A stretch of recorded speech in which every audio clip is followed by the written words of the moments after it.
My name is 𝗂𝗵𝘁𝗃. I lead the team at 𝗂𝗵𝘁 Consulting, and we are an advisory firm working on a number of problems, finding solutions for the energy and climate space.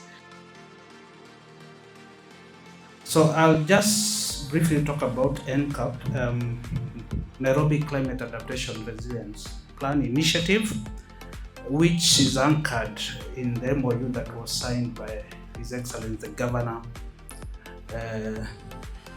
Honorable Sakaja, and our CEO, 𝗂𝗵𝘁 in August 2025.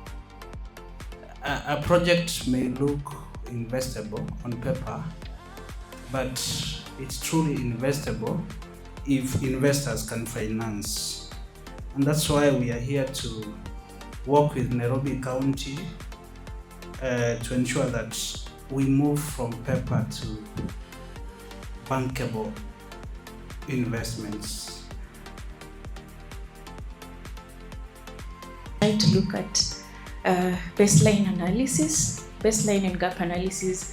So we try to look at some of the reports that have already been done. It's not like there's nothing that has been done in Nairobi before.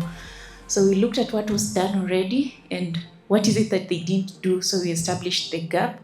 Those are CIDPs and other reports, and just try to select some of the impact drivers and rank them, not rank, but then just identify the most prevalent hazards. And then from there, we also map the points of interest. So which are these assets or people that we are most likely to look at. So we map points of interest, including schools, hospitals, or health facilities, that's population, and other assets as well, such as roads.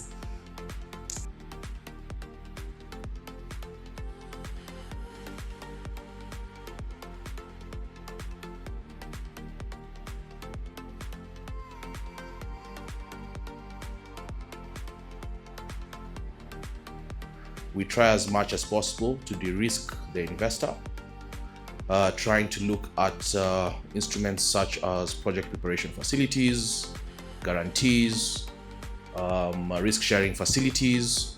Depending on what the situation is, we come in and try and assist to try and get local investors. That can also be aggregation warehousing facilities. So depending on what the projects are, what sizes they are, what magnitudes are, we try and come and intervene in the market so that we have an investment that can go into these projects. Mitigation activities that will be required by the funder, which includes things like guarantees and things like those. Having additional revenue in a project automatically de-risks that project. So you're not relying only on one revenue line, you're relying on multiple lines. So that means that such kind of a project will attract funders more, because there's a level of de-risking that has been done just because you have 11 or so revenue. Obviously, those revenue lines have to be mitigated, but the more you have, the better, because you are protecting the revenue capacity of the project by having multiple.